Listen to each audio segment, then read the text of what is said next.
Assalamualaikum warahmatullahi wabarakatuh. Perkenalkan, nama saya Hadianti Parsiwi dari kelas A718 NPM 226. Perkenalkan, nama saya Zuratun Nur Latifah dari kelas A718 NPM 233. Kami akan menjelaskan model pembelajaran snowball throwing. Model pembelajaran snowball throwing adalah salah satu model pembelajaran yang dikembangkan berdasarkan pendekatan kontekstual. Snowball throwing berasal dari bahasa Inggris yang berarti bola salju bergulir. Tetapi bukan berarti dalam model pembelajaran ini menggunakan bola salju beneran ya teman-teman. Pembelajaran ini menggunakan bola pertanyaan dari kertas yang digulung bulat berbentuk bola. Seperti ini ya contohnya. Pada awalnya ini berbentuk kertas biasa. Nah, dalam model pembelajaran ini kertas ini dituliskan pertanyaan lalu diremas sehingga membentuk bola. Kemudian dilemparkan secara bergiliran di antara sesama anggota kelompok atau siswa di luar anggota kelompok. Jadi, di dalam model pembelajaran ini siswa dikelompokkan secara heterogen dengan jumlah anggota 4-5 siswa di dalam satu kelompok, disesuaikan dengan jumlah siswa yang berada di kelas tersebut. Heterogen itu bagaimana? Ya, di dalam kelompok tersebut campur-campur dalam hal kemampuan akademik, agama, suku, maupun jenis kelamin. Model pembelajaran snowball throwing ini merupakan pendekatan komunikatif, integratif, dan keterampilan proses. Kegiatan melempar bola pertanyaan ini akan membuat kelompok menjadi dinamis, karena kegiatan siswa tidak hanya berpikir, menulis, bertanya, atau berbicara saja. Akan tetapi, mereka juga melakukan aktivitas fisik yaitu menggulung kertas dan melemparkannya pada siswa lain. Dengan demikian, tiap anggota kelompok akan mempersiapkan diri karena pada gilirannya mereka harus menjawab pertanyaan dari temannya yang terdapat dalam bola kertas tersebut. Pada awalnya, dalam model pembelajaran snowball throwing, dibentuk kelompok yang diwakili ketua kelompok. Untuk mendapat tugas dari guru, kemudian masing-masing siswa membuat pertanyaan yang dibentuk seperti bola. Seperti ini dinamakan kertas pernyataan atau bola. Lalu dilempar ke siswa lain yang masing-masing siswa menjawab pertanyaan dari bola yang diperoleh. Untuk selanjutnya, langkah-langkah model pembelajaran snowball throwing akan dijelaskan oleh Mbak Siwi. Selanjutnya, yaitu langkah-langkah model pembelajaran snowball throwing. Sintaks model pembelajaran snowball throwing yang pertama, siswa dikelompokkan secara heterogen dalam hal kemampuan akademik, agama, suku, jenis kelamin, dan lain-lain. Jumlah anggota 4-5 orang per kelompok. Yang kedua, salah seorang anggota dalam kelompok atau ketua kelompok maju ke depan ke meja guru untuk menerima penjelasan materi dari guru. Yang ketiga, ketua-ketua kelompok kembali ke kelompoknya masing-masing dan memandu teman dalam kelompoknya untuk memahami materi yang telah dijelaskan oleh guru.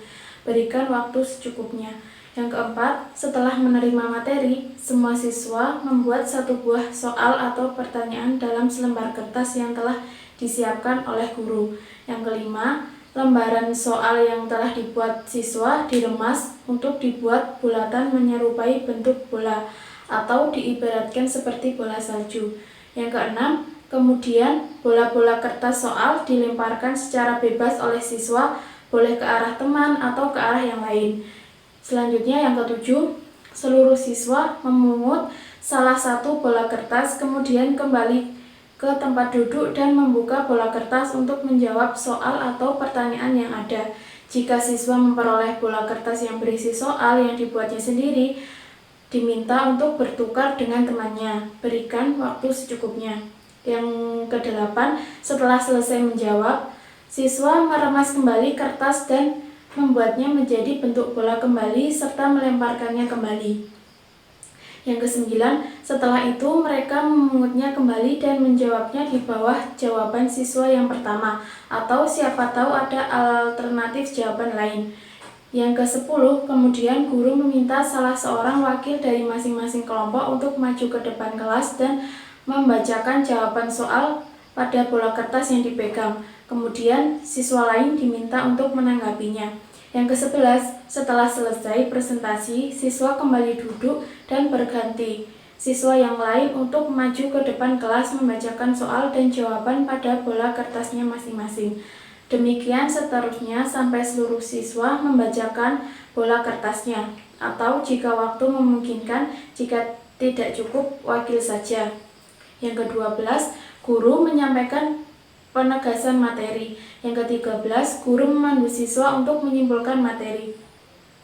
Yang terakhir yaitu ke-14, guru mengadakan evaluasi untuk mengecek sejauh mana siswa memahami materi. Perlu diketahui dari berbagai literatur, sintaks pembelajaran snowball drawing dapat bervariasi. Misalnya untuk nomor 7, tidak semua siswa membuat soal atau pertanyaan, melainkan dalam kelompok hanya dibuat satu bola saja. Kemudian bola kertas dilemparkan kepada kelompok lain dan masing-masing dari kelompok yang mendapat lemparan bola kertas menjawab secara bergantian. Nah, berikut ini adalah simulasi penerapan model pembelajaran snowball drawing.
Tadi sudah dijelaskan sintaks dan video penjelasan model ini.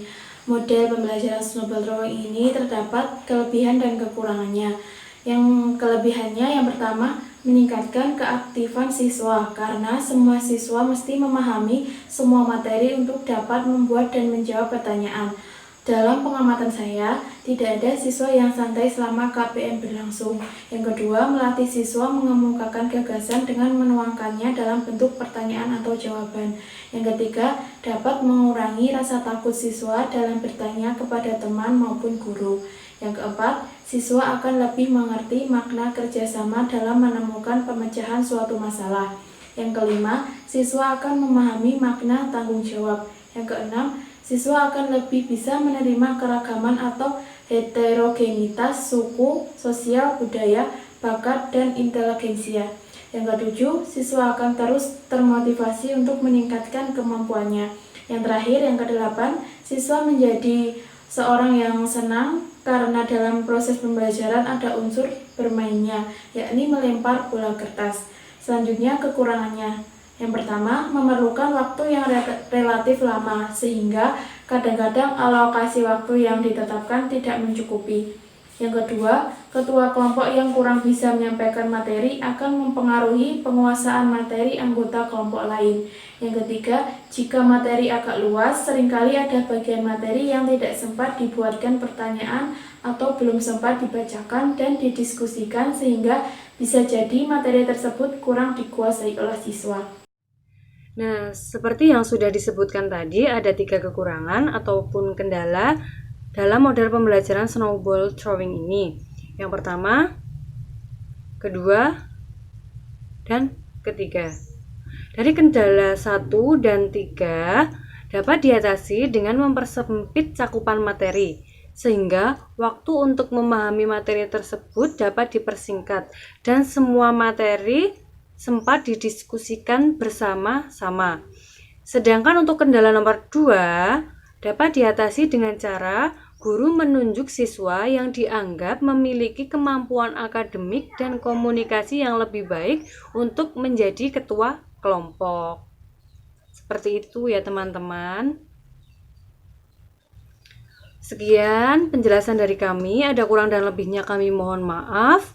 Wassalamualaikum warahmatullahi wabarakatuh.